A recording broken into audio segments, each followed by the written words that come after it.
സഹോദര ഭാര്യയോടൊന്ന് സലാം പറഞ്ഞു, മക്കളെ വിശേഷങ്ങളൊക്കെ ചോദിച്ച്, ഭക്ഷണം കഴിച്ചോ, വെള്ളം കുടിച്ചോ, ചായ കുടിച്ചോ എന്നൊക്കെ ചോദിച്ച് ഒരു റാഹത്തോടൊരു വർത്താനം അതില്ല. അത് ഏറ്റവും നീ മനസ്സ് തുറന്ന് സംസാരിക്കേണ്ടത് അള്ളാഹ് നിനക്ക് ഹലാലാക്കി തന്ന ഇണയോടാണ്. അവരോടല്ലേ സംസാരിക്കേണ്ടത്. 9 ഭാര്യമാരും മുത്തുനബി തങ്ങൾക്ക് ഒഴിവുള്ള നേരമാണോ? സന്ദർശകരും സംസാരിക്കുന്നവരും ഇല്ലേ? സംസാരിക്കാൻ അവര് വരുന്നു. അല്ലാഹുവിന്റെ റസൂലിനോട് സംസാരിക്കുന്നത് അവർക്ക് വലിയ ഇഷ്ടമാണ്. ഭാര്യമാരോട് സംസാരിക്കുന്നതോ മുത്തുനബി തങ്ങൾക്കും വലിയ ഇഷ്ടമാണ്. ചെറുപ്പക്കാരെ, ഉപ്പമാരെ, നമുക്കതിൽ വലിയ പാഠമുണ്ട്.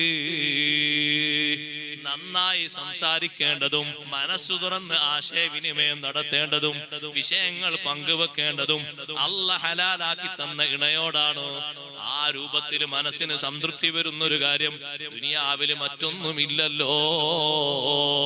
അവരോട് ദേഷ്യം വെച്ച് ഒന്നും മിണ്ടാതെ, ചോദിച്ചതിന് മറുപടി പറയാതെ, കാര്യങ്ങൾ സാധിപ്പിച്ചു കൊടുക്കാതെ, കിട്ടിപ്പോയല്ലോ എന്നും കരുതിയിട്ട് അങ്ങനെ കൂടുമ്പോ നമ്മളെ മനസ്സിന് വിശാലത ലഭിക്കൂല, കാര്യങ്ങൾക്ക് എളുപ്പം കിട്ടൂല, സ്വഭാവങ്ങൾ നന്നായി കിട്ടൂല, കുടുംബത്തിൽ ഐക്യവും ഉണ്ടാകൂല.